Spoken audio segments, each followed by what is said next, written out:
gitulah ya.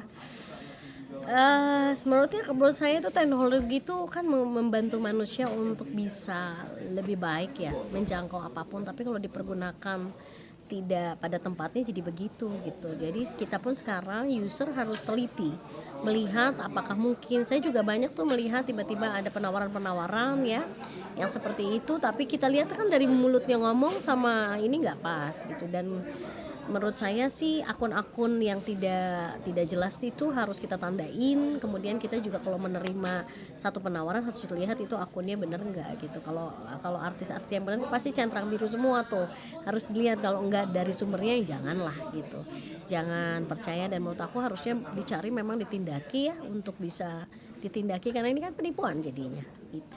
Ya makanya aku bingung ya, sekarang pajak karaoke semuanya protes kan. Ya berarti kan boleh juga ya penulis lagu protes juga pada saat haknya nggak diberikan gitu. Tapi saya melihatnya semua kok empati ya, begitu pajak dinaikkan semuanya kasihan begitu penulis lagi pada suara semua dimusuhin penulis lagu.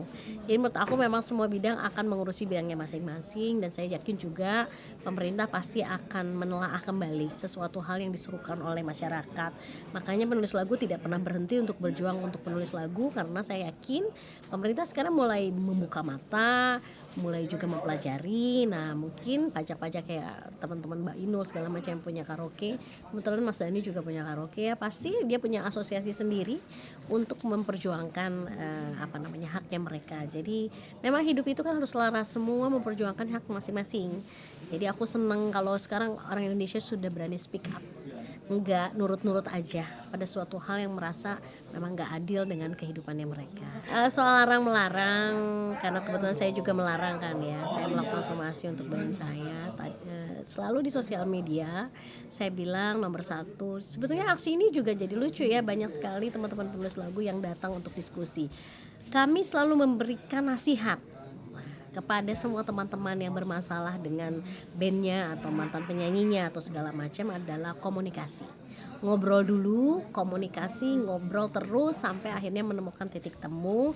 Karena hidup itu nomor satu adalah komunikasi dulu. Nah komunikasi itu yang paling penting, sehingga dua-duanya bermanfaat, azas bermanfaat. Jadi tidak boleh saling mematikan ekonomi. Satu itu kan, kalau kita ekonomi itu harus laras ya, dua-duanya harus mendapatkan untung. Kenapa sekarang penulis lagu banyak yang ngambek? Karena mereka tidak mendapatkan ekonominya, sementara pengguna mendapatkan ekonominya. Nah komunikasi dulu sehingga mendapat titik temu. Tetapi kalau tidak ada ya akhirnya memang jadi jalur hukum yang ditempuh, karena memang sudah tidak bisa lagi komunikasi.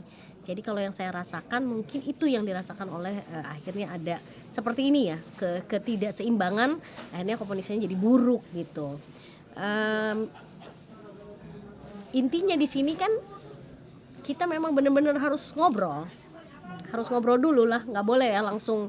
Saya kayaknya melihat kalau misalnya ada orang yang langsung melarang gitu, tanpa ketemu dulu, tanpa ngobrol, itu juga agak aneh. Tapi lebih baik ngobrol dulu. Kalau udah nggak bisa delik hukumnya atau nggak bisa lagi ada keseimbangan, ya berarti.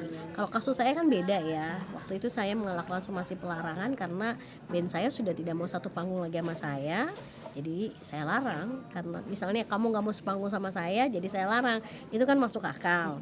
Mungkin kawan yang satu lagi punya masalah yang lain juga, jadi masalahnya pasti pribadi-pribadi. Tetapi aksi selalu memberikan solusinya itu adalah nomor satu, ngobrol dulu, mediasi dulu. Saya juga dengan mantan band saya sampai 4-5 kali lah ketemu, sampai akhirnya saya membaca WA, Rika Ruslan udah nggak bisa lagu satu panggung lagi dengan The Groove, jadi aku larang. Karena itu, kalau ada pertanyaan kenapa Teh Rika melarang, ya alasannya karena nggak mau sepanggung, ya gue larang gitu.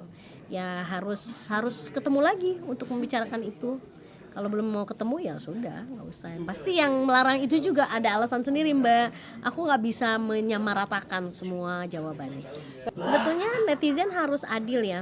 Jangan karena ini ngefans si ini, akhirnya membela si ini, ngefans si ini jadi ngebela si ini.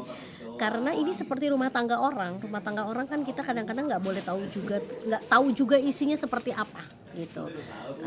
Tadi saya jawab pasti ada hak ekonomi yang mungkin terlanggar atau hak moral yang terlanggar. Nah itu pasti ada dua itu tuh.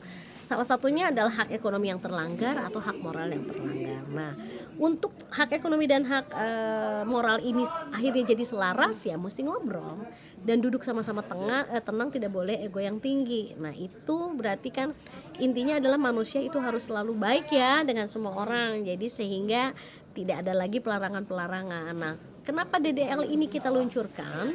Salah satunya untuk mengatasi hak ekonomi. Direct licensing ini dipikirkan oleh Aksi supaya hak ekonomi penulis lagu bisa mendapatkan juga, sehingga pelarangan-pelarangan secara ekonomi karena nggak nyampe ekonominya itu teratasi. Tetapi yang hak moral itu adalah hak pribadi. Nah, kayak tadi misalnya The Groove nggak mau panggung sama saya, itu adalah hak moral. Hak moral saya untuk melarang karena moral saya sudah kesel akunya gitu. Tapi kalau hak ekonomi mungkin dengan DDL ini akan teratasi. Mbak Rika, kalau misalnya nanti udah ada DDL ini, apakah hak moral ini jadi nggak dipakai? Enggak lah, izin kan moral.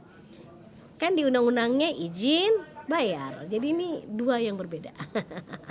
Pokoknya ngobrol lah. Saya yakin dua-duanya bisa, asal mau saling legowo bahwa mendirikan satu band itu susah, membuat satu band itu susah, harus ada saling sayang satu sama lain, jangan juga arogansi terhadap sesuatu hal sehingga jadi terjadi seperti ini gitu.